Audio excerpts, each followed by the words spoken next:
I have been working in engineering for over a decade. Here is the truth that I have learned about being a woman in technology. If you're looking to start a career in engineering, these are the most important lessons I know at 30 that I wish I knew sooner. Number 1, your femininity is an asset. Yes, especially in a male-dominated field, your femininity is an incredibly powerful tool and it is an asset to you. As a woman, you bring a different perspective to the team that isn't typically seen if there's only men working on a project. And the style in which women work and communicate is often very different.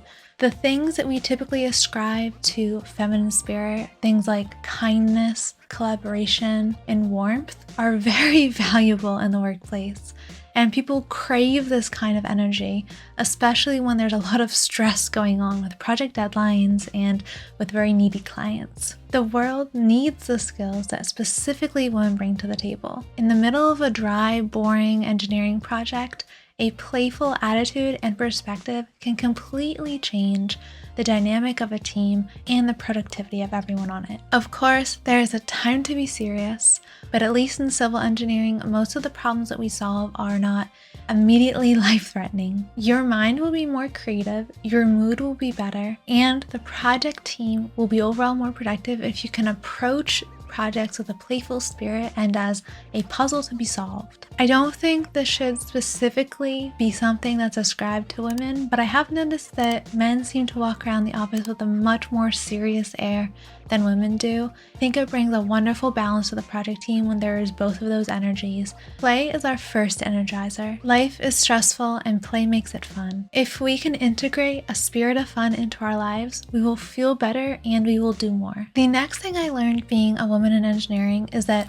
men typically want to mentor you, to help you, or they want to take you out, all of which are generally good things. If you are a beautiful woman, you get attention from everywhere pretty much all the time. That doesn't stop when you go to work. But having someone's attention is actually an asset in any field, because standing out for your competition is one of the things that you will need in order to be seen as a successful high performer. You can't just be the beautiful, pretty thing, but also being the pretty thing that gets noticed will help you be seen. And I have found that it is an extremely powerful advantage to be a beautiful woman in a room full of men, because the second I walk into a networking event, all eyes on me. And men naturally want to take care of and provide for lovely, cute things and women around them. If they're good men, they still act respectful and helpful when they're at work as well. And if you're receptive to that, you will get the best mentors on the team. People want to see you grow. People want to see you do a good job.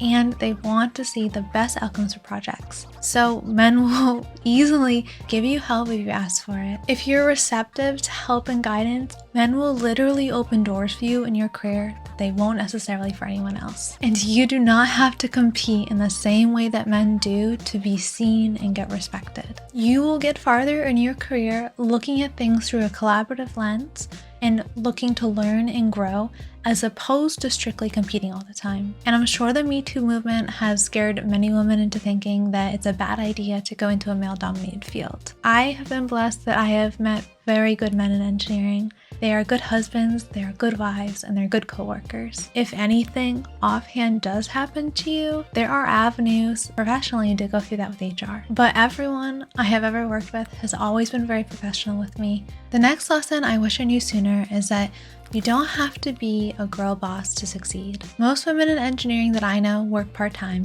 including myself. I have the option to work 60 hours a week and lose sleep over the corporate bottom line, but frankly, I would rather not. A career in engineering has given me an immense amount of flexibility and stability in my life. And for that freedom, I'm immensely grateful. I work part-time from home and have a better standard of living than many people I know who went to school for professional degrees. I think I optimized my career for the best financial success with as little education as humanly possible. I only had to go through a 4-year degree, and I worked and was paid for being an intern throughout my college experience. And when I graduated, I was making well over the average per capita income in America. You will inevitably meet women in engineering who have dedicated their lives to being the best engineers that they can because it is their personal passion or because they have been telling themselves a story that their self-worth is tied up in them being an overproductive girl boss. But I will warn you, the attitude towards these type of women is not typically one of admiration. I think the standard that they set in terms of the hours they work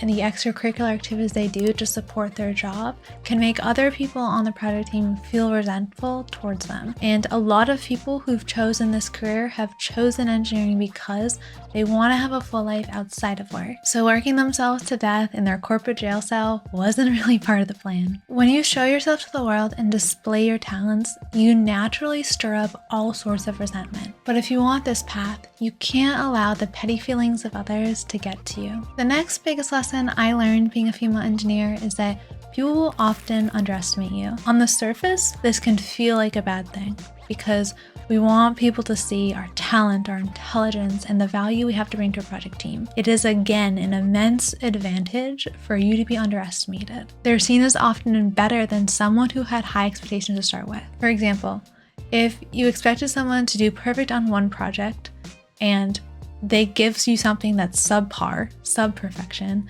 you'll be a little disappointed. If you give someone a project and you expect them to do okay on it, but they actually deliver a perfect product and over-deliver on what you asked for, you will actually notice their work more than the person who you expected a lot from to begin with. And I think the best part about being a fluffy, pretty fairy on site is that people frequently underestimate you. And I have found it to be a huge strategic advantage in my career and especially on site. You simply will not be seen as a threat in the same way that other men are. And again, people will be more likely to help you because they just don't expect as much from you initially. So when I walk on site, people usually walk me around personally. They give helpful ideas to help on projects. And when I'm in the office, I'm the one who receives gifts, help from others, and little visits to my desk to talk about people's day. That is most certainly special treatment in the office. I love it. I'll keep it. So please stop thinking it as a disadvantage if people somehow underestimate you. It just gives you the capacity to surprise them and overwow them when you do over-deliver on projects. You guys know that I love archaic philosophy, and one of my favorite quotes is from The Art of War. And Sun Tzu reminds us that it is in your advantage to appear weak even when you're strong. Okay, so the next thing I've learned being a woman in engineering is that you need to learn how to communicate directly. I had an atypical upbringing. My dad was a stay-at-home dad, so I was frequently around the environment with him and his friends, listening to men banter back and forth on site and, teasing each other generally.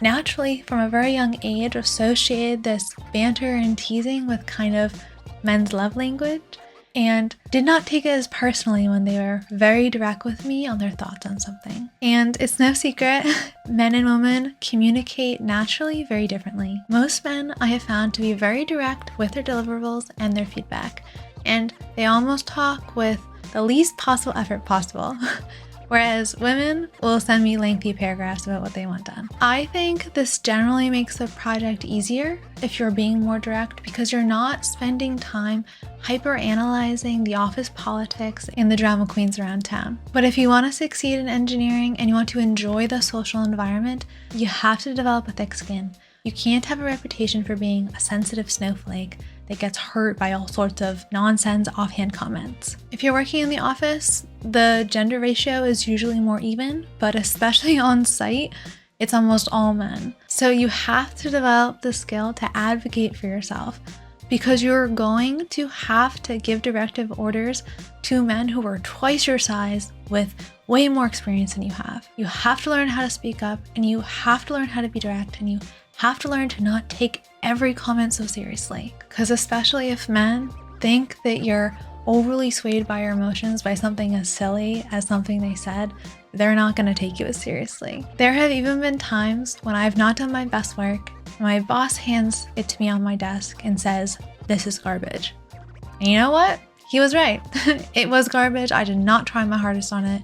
And people are not going to coddle you in engineering. We work on big projects and life is at stake, and there is not the time or the energy to care about your every little emotion. And no one will want to work with you if they have to walk around on eggshells to get something done. The best female engineers that I've seen can separate their value from the work that's being done. So even if they get direct negative feedback, it doesn't really get at their own feelings of self-worth. They can put their own feelings aside and communicate to men twice their size what exactly they want from them on site. You have to learn how to be empowered to stand your ground. I hope that video was helpful for everyone. I know you've been looking for more engineering specific content, and hopefully I can bring you more helpful lessons if you're interested in that career path.